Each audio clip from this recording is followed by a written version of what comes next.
আসসালামু আলাইকুম। এশিয়া কাপের ফাইনালে পাকিস্তান ইন্ডিয়ার সাথে যেভাবে ব্যাটিং করেছিল, সে ব্যাটিংটা দেখার সময় আমার আফসোসটা আরো বেড়ে গিয়েছিল যে এই জায়গায় বাংলাদেশ খেলতে পারতো এবং বাংলাদেশ এত বিশ্রী ব্যাটিং হয়তো বা করতো না। স্পেশালি পাকিস্তান যে শুরুটা করেছিল তারপরে যেভাবে তারা মুখ থুবড়ে পড়লো, এতটা কলাপস মনে হয় বাংলাদেশ নাও করতে পারতো। এটা আমার বিশ্বাস ছিল। তবে গতকাল আফগানিস্তানের সাথে সিরিজের প্রথম ম্যাচটা বাংলাদেশ যেভাবে খেললো এবং সেখানে আমরা যে কলাপস দেখলাম, আমার সেই বিশ্বাসে একটুখানি চিড় ধরে গেছে। তবে হ্যাঁ, আমি দ্বিপাক্ষিক সিরিজ এবং বড় টুর্নামেন্ট দুটাকে কখনোই মেলাবো না। বাংলাদেশ দ্বিপাক্ষিক সিরিজকে যতটা সিরিয়াসলি নেয়, আমার মনে হয় না অন্য কোনো দল এত সিরিয়াসলি দ্বিপাক্ষিক সিরিজগুলোকে নেয়। বরঞ্চ দ্বিপাক্ষিক সিরিজগুলোকে তারা নেয় হচ্ছে যে নেক্সট বিগ টুর্নামেন্টের, নেক্সট বিগ ইভেন্টের প্রস্তুতি হিসেবে। আপনি আফগানিস্তানের কথাই ধরুন না কেন, আফগানিস্তান বাংলাদেশ সিরিজ হচ্ছে, এটা তো বিশাল একটা বড় ব্যাপার, তাই না?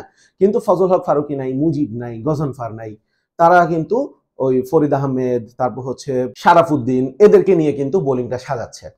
তো খেলায় যদি আসি, বাংলাদেশ টসে হারলো, আফগানিস্তান টসে জিতে, এটা আফগানিস্তানের প্যাটার্ন। টসে যদি জিতো ভাই, আগে ব্যাট করো, মোটামুটি সাবস্টেন্সিয়াল একটা টোটাল রাখো, তারপর হচ্ছে তোমার স্পিনারদেরকে লেলিয়ে দাও, এবং এই ধরনের কন্ডিশনে Afghanistan could be very brutal অপোনেন্টের ওপরে। বাংলাদেশ টসে হারার পর প্রথমে ফিল্ডিং আসলো, প্রথম ওভারে 12 রান আসলো তাসকিনের বলে। মনে হচ্ছিল যে আফগানিস্তান একটা বড় টোটাল পোস্ট করবে এবং শারজাতে বড় টোটাল পোস্ট হবে, এটা আসলে ধরে নেওয়াই ভালো। ভেরি গুড ব্যাটিং উইকেট, মাঠের সাইজও খুব বেশি বড় না, কিন্তু বাংলাদেশের বোলাররা দুর্দান্ত কামব্যাক করেছেন। নাসুম এবং মুস্তাফিজ ওয়ার ব্রিলিয়ান্ট। তারা যদিও একটা করে উইকেট পেয়েছেন, কিন্তু তারা যে ইকোনমি, একজন দিয়েছেন, নাসুম দিয়েছেন 4 ওভারে 18, মুস্তাফিজ 4 ওভারে 24। তাদের দুইজনের যে ইকোনমিক্যাল বোলিং, মুস্তাফিজ তো যাক আমি বললাম যে 2 ওভার লাস্টে করছেন, প্রথম দিকে নাসুমের যে 4টা ওভার এতটা প্রেসার ক্রিয়েট করেছে যে অন্য বোলারদের উপর চড়াও হতে গিয়ে কিন্তু আফগানিস্তান ব্যাটাররা উইকেট দিয়ে এসেছেন। তারপর একটা রান আউটও হয়েছিল মুস্তাফিজের বোলিং এর সময়, তিনি নিজেই রান আউটটা করেছেন এবং সেখানে মুস্তাফিজ কিন্তু খুব দুর্দান্ত উপস্থিত বুদ্ধির একটা নিদর্শন দিয়েছেন যে তিনি ফলো থ্রুতে গিয়ে বলটা ফিল্ডিং করলেন, ফিল্ডিং করার পর তিনি নন স্ট্রাইকিং এন্ডে ঘুরলেন যে বলটা মারবো, এবং ওখানে যদি তিনি স্টাম্পে লাগাতে পারতেন শিওর আউট ছিল।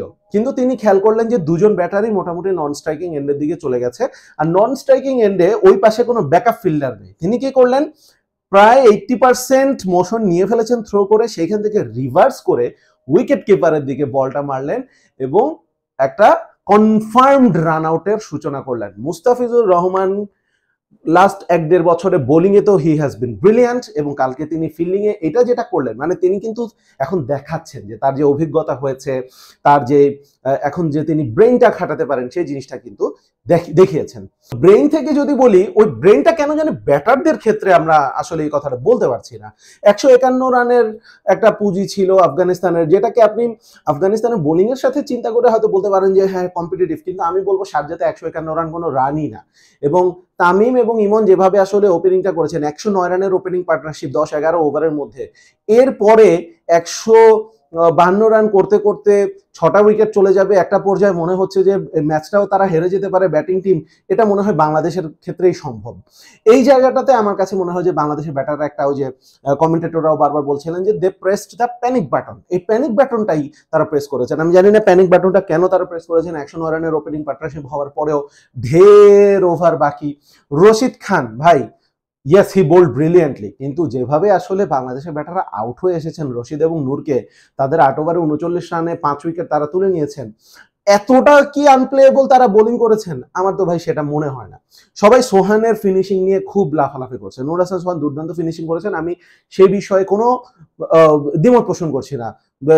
লং অনে ছক্কা মারলেন, রিভার্স র্যাম্পে একটা ছক্কা মারলেন, সব কিছু ঠিক আছে, কিন্তু নূর বা রশিদ, নূর এবং রশিদ দুইজনেরই একটা করে ওভারের কিছু বল তিনি খেলেছেন, এবং ওই সময় ভাই মনে হচ্ছিল সোহান প্রত্যেকটা বলে আউট হয়ে যাবেন, যেটা পাকিস্তানের সাথে ম্যাচে মনে হচ্ছিল।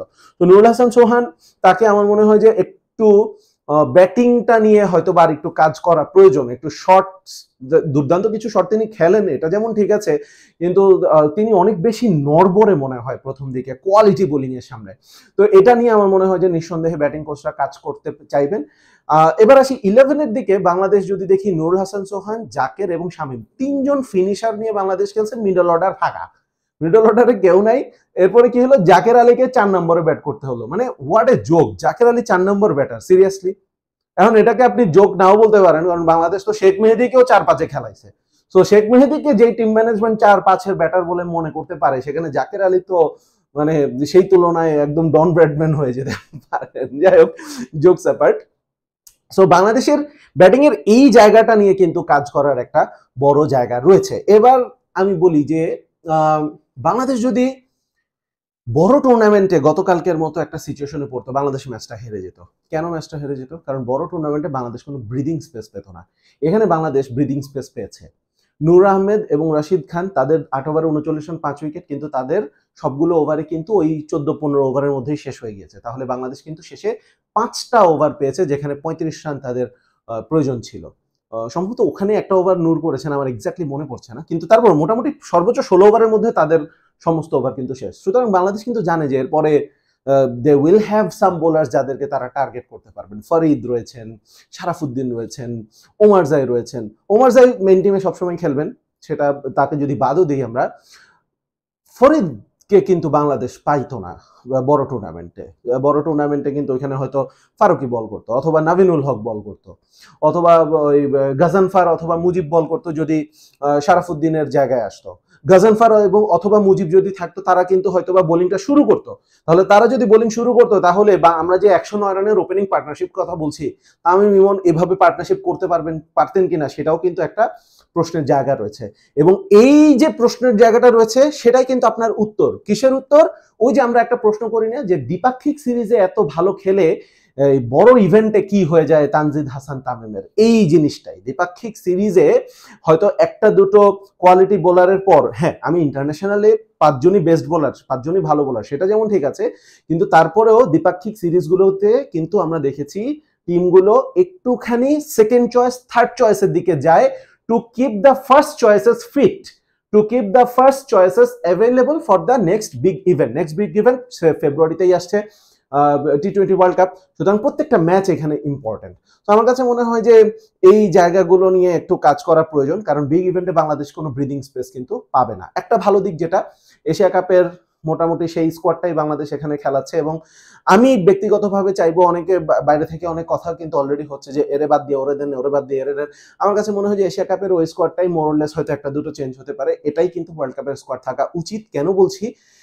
নাম্বার 1, আমি আমার ব্যক্তিগত মতামত, আমি এশিয়া কাপের আগে ওটা বলেছিলাম, বাংলাদেশ বেস্ট পসিবল স্কোয়াডটাই দিয়েছে। সুতরাং বেস্ট পসিবল স্কোয়াড এখনো আমি বলবো। এনসিএল চলছে, এনসিএল এ এখন পর্যন্ত এমন কোনো পারফরমেন্স আমি দেখি নাই যেটা দেখে আমার কাছে মনে হতে পারে যে এই জাতীয় দলে কারো জায়গায় হচ্ছে যে কাউকে ঢুকাইতে হবে। So number 1।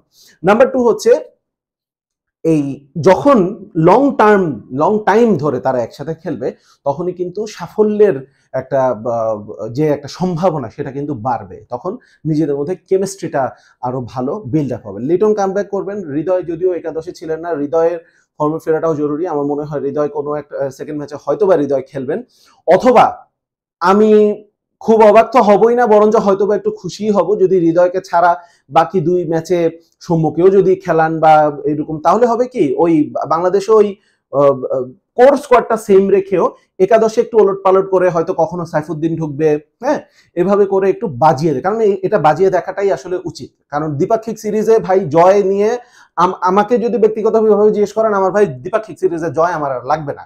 দ্বিপাক্ষিক সিরিজে জয় আমরা সেই 2006 সাল থেকে দেখে আসতেছি। আমি বাংলাদেশের ক্রিকেট তো ফলো করি সেই লেট 90s থেকে। তো এখন আসলে ওই ক্ষুধাটা মিটে গেছে যে বাংলাদেশ ম্যাচই জিততে পারে না, ওই ক্ষুধাটা এখন আর নাই। বাংলাদেশ এখন ম্যাচ জিততে পারে, বাংলাদেশ দ্বিপাক্ষিক সিরিজও জিততে পারে, বাইলেটারাল সিরিজ জিততে পারে। এখন দরকার ভাই আমার বড় ইভেন্টে সাফল্য।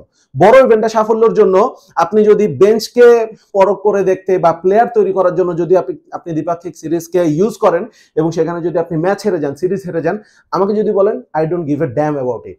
কিন্তু ভাই বড় ইভেন্টের জন্য আপনার প্রস্তুতিটা 100% নিতে হবে। সেটা কি বাংলাদেশ নিতে পারবে? সেটা কি বাংলাদেশ এই আফগানিস্তান সিরিজ থেকেই শুরু করবে? সেটাই কিন্তু আমরা আশা করব। ধন্যবাদ সবাইকে।